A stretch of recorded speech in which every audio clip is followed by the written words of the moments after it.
Meus irmãos, que alegria estarmos aqui reunidos mais uma vez no Palavra Encarnada, Diácono Deus Andrade.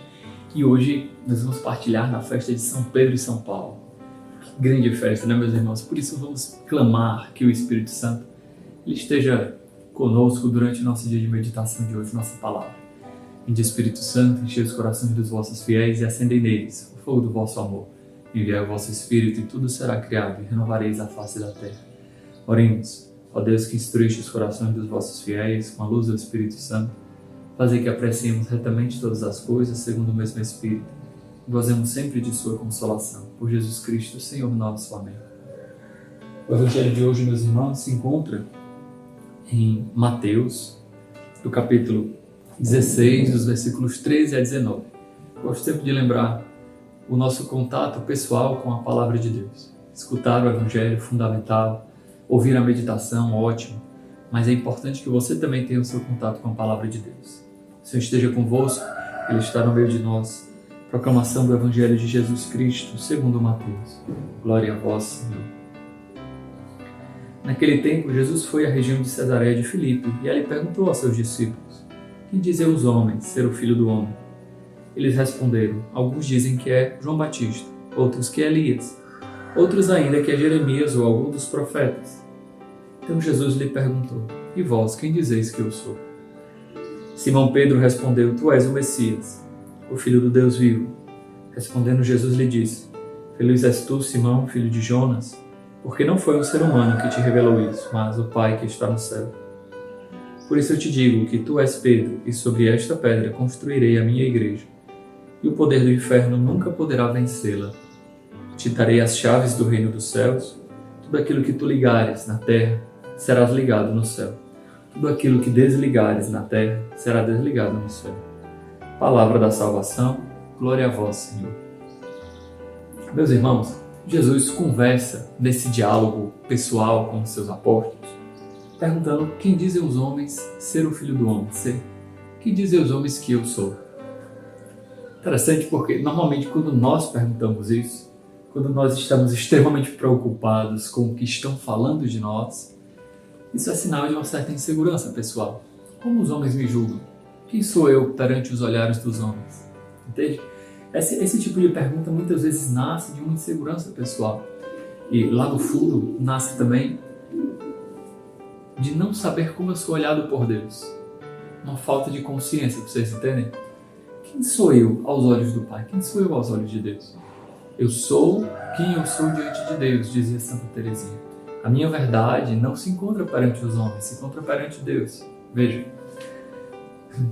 Jesus obviamente não está perguntando por isso, né? Jesus não tem insegurança com relação à sua missão pessoal, à sua identidade perante o Pai, né? Ele é o Filho, a segunda pessoa da Santíssima Trindade, o Verbo encarnado de Deus.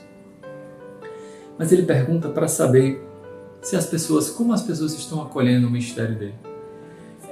Essa passagem, ela também pode ser entendida num contexto mais amplo daquele segredo messiânico, ou seja, Jesus, quando faz as coisas e revela que ele é o Messias, ele diz: olha, sou eu o Messias, mas não espalhem isso. Porque de fato as pessoas tinham uma imagem de Messias que não era correta. Era uma imagem de um Messias triunfador, né, que iria se impor pela força, iria se colocar de uma maneira portentosa diante do mundo, pela força, pela ostentação de um poder político, militar. Não. Jesus pede segredo para que as pessoas descubram quem ele é de fato. A imagem do Messias, da sua glória, não se manifesta em uma glória humana. A sua glória é a cruz. Isso é uma coisa que é muito claro no Evangelho de João. A gente está lendo hoje, claro, o Evangelho de Mateus, mas João desenvolve essa teologia da cruz, vamos dizer assim. A glória de Cristo é a cruz. O seu messianismo, a sua unção pelo Pai é a cruz. Culmina na cruz. É por isso que Jesus não quer que se tenha uma imagem deturpada dele. Perguntando aos apóstolos, é como se ele estivesse perguntando a nossa missão. Como é que as pessoas estão encarando a nossa missão? E a resposta ela é bem interessante. Olha, uns dizem que é Elias, outros que é João Batista, que é Jeremias, um profeta. um chamado por Deus, é grande coisa, um homem chamado por Deus, mas não é de fato aquele que deve vir. As pessoas ainda não entenderam quem é Jesus. E ele pergunta: e vós? Quem dizeis que eu sou?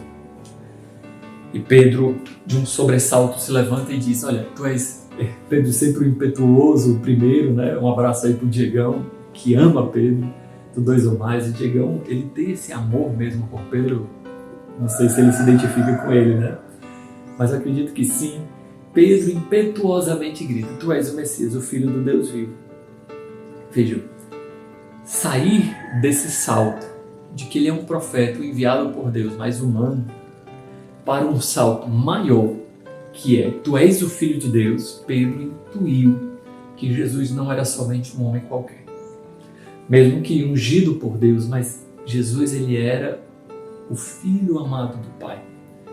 E isso não pode ter sido revelado pelas próprias conjecturas, pelos próprios raciocínios de Pedro. É uma intuição que foi colocada pelo próprio Deus nele. Feliz és tu, Simão, filho de Jonas, porque não foi um ser humano que te revelou isso. Em outra passagem, Jesus diz: eu te louvo, ó Pai, porque escondeste teu segredo aos grandes. Quantos mestres da lei que estudavam a palavra de Deus, quantos sacerdotes que ofereciam sacrifícios a Deus, não tiveram a graça de reconhecer Jesus, tiveram um coração velado, fechado pelas suas próprias convicções, pelas suas próprias concepções de Messias, suas próprias concepções de Deus. Pedro não, na sua humildade, na sua simplicidade de um pobre pecador, de um pobre pescador, ele também era pecador de fato, mas o que eu queria dizer era pescador, ele se deixa conduzir por Jesus e que Jesus mesmo revele quem ele é e qual é o tipo de Messias que ele é. Um Messias que talvez o próprio Pedro demorou para entender, que a glória de Jesus não seria uma vitória política sobre o Império Romano, mas seria a vitória da cruz. Meus irmãos, quantas vezes entender a cruz de Cristo para nós nos é custoso? Nós queremos o cristianismo, nós queremos Deus, mas nós queremos um Deus glorioso, sabe? Nós queremos um Deus que resolva os nossos problemas, um Deus que nos dê paz no coração, não um Deus que nos dê uma santa inquietude pela evangelização, por exemplo. Não um Deus que se encontre abandonado, pobre, nas ruas, que nos custa ir ao seu encontro, que nos tira do nosso egoísmo, porque precisamos vencer o medo para ir ao seu encontro. Precisamos vencer o nosso asco, aquele nojo. Ver uma pessoa suja, uma pessoa maltrapilha, a gente precisa vencer a nós mesmos para o encontro desse Deus. Muitas vezes a nossa concepção de Messias, de Deus, a nossa concepção de Jesus Cristo é um Deus soft, né? Um Deus suave, um Deus que não nos pede nada. O jejum, a mortificação, a doação de vida, a doação dos nossos bens, a partilha de bens. Nossa, não, isso não é de Deus. Não precisa ser tão radical assim. Né? Vocês entendem? Às vezes as nossas próprias concepções de Deus nos impedem de acolher a mensagem salvífica de Jesus, que se encontra em Cristo, que se encontra no Evangelho, que se encontra na Palavra de Deus, que Deus se manifesta a nós. Então é preciso nós quebrarmos essas falsas concepções dentro do nosso coração para permitir que Deus seja Deus. Meus irmãos, quando eu me coloco numa postura, mesmo cristão, mesmo que eu vá para a missa todos os domingos, quiçá todos os dias, vejam, quando eu quero que só Deus realize a minha vontade, quando eu sigo a Deus, entre aspas, para que eu seja saciado, massageado no meu ego, na verdade, eu não sou um adorador. Eu quero ser Deus. Porque eu me coloco numa postura em que o próprio Deus tem que me servir. Vocês entendem? E não sou eu que sirvo a Deus. Esse é o grande perigo de nós termos essa soberba, essa arrogância. Pedro não. Pedro teve a humildade de escutar a revelação de Deus no fundo do seu coração e dizer: tu és o Cristo, o Filho do Messias. É quase como se ele estivesse dizendo: eu vou te seguir. Eu não entendo o futuro e eu vou te seguir.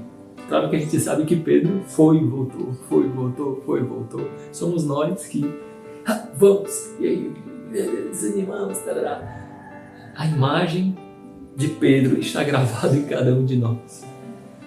Mas veja, porque Pedro acolhe a mensagem de Deus, não porque Pedro é o mais inteligente, o mais capaz, o mais organizado, que tem a maior capacidade logística de enviar as pessoas em missão, ou que Pedro tem as maiores condições financeiras ou intelectuais, não.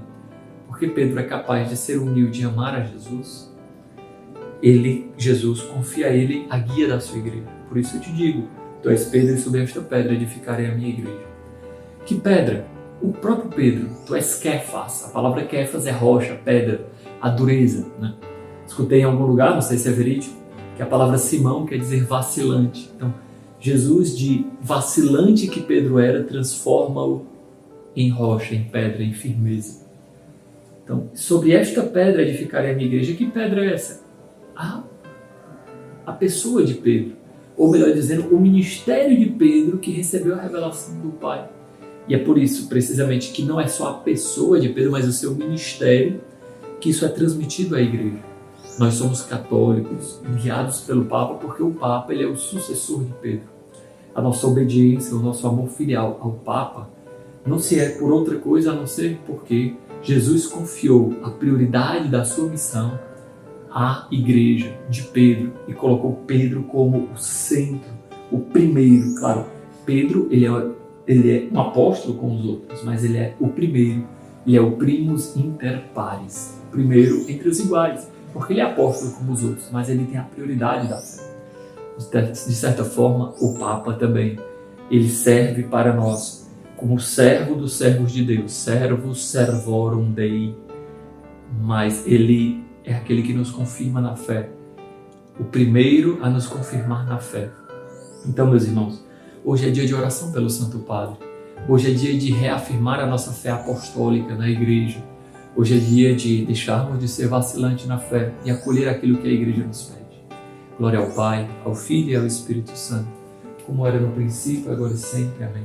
O Senhor esteja convosco, Ele está no meio de nós. Pela intercessão da bem-aventurada Virgem Maria, de São João Paulo II e de São Pedro Apóstolo e de São Paulo Apóstolo, abençoe-vos Deus Todo-Poderoso, Pai, Filho e Espírito Santo. Amém.